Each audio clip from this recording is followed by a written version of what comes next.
Minu nimi on Kristina Mänd ja ma olen töötanud üle 20 aasta erinevates kodanikualgatuslikes organisatsioonides Eestis ja USA-s ja Lõuna-Aafrikas ja Venemaal ja Gruusias ja Inglismaal ja nii edasi.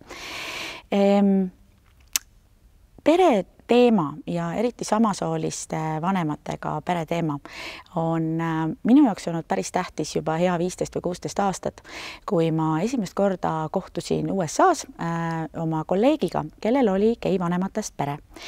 Ja võib-olla suhtusin ka ise alguses teatava reservatsiooniga sellesse, et polnud harjunud ju nägema, et ühes peres on 2 ema või 2 isa. Aga tutvudes Jillianiga ja hiljem paljude teiste peredega, olen ma täiesti veendunud, et ei ole olemas mingeid müstilisi heteroseksuaalseid pereväärtusi, vaid on olemas pereväärtused nagu armastus, lugupidamine, hoolitsemine, hool, tähelepanu ja need on samad, sõltumata sellest, millised vanemad perekonnas on. Võib-olla kõige olulisem perede puhul minu meelest on just see keskendumine lastele, sest täiskasvanud saavad omavahel kuidagi ikka asjad aetud. Ka siis, kui neil võib-olla selleks rohkem kui üks leping vaja sõlmida. Aga lapsed peavad olema kaitstud.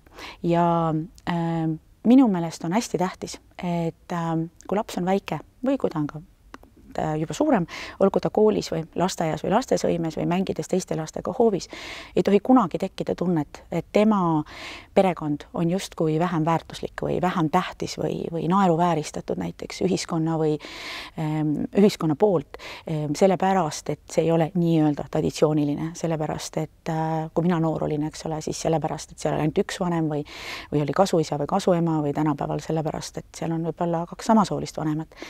Et minu meelest see on ääretult tähtis ja seda ei tohi ära unustada.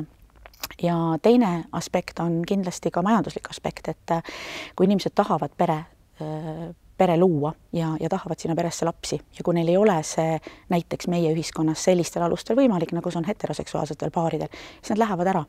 Ja nad viivad ära oma teadmised, nad viivad ära oma suhtumise, nad viivad ära ennast rahvaarvu poolest ja nad viivad ära ka oma maksutulu. Ja minu meelest selliste asjade peale nagu tasub mõelda.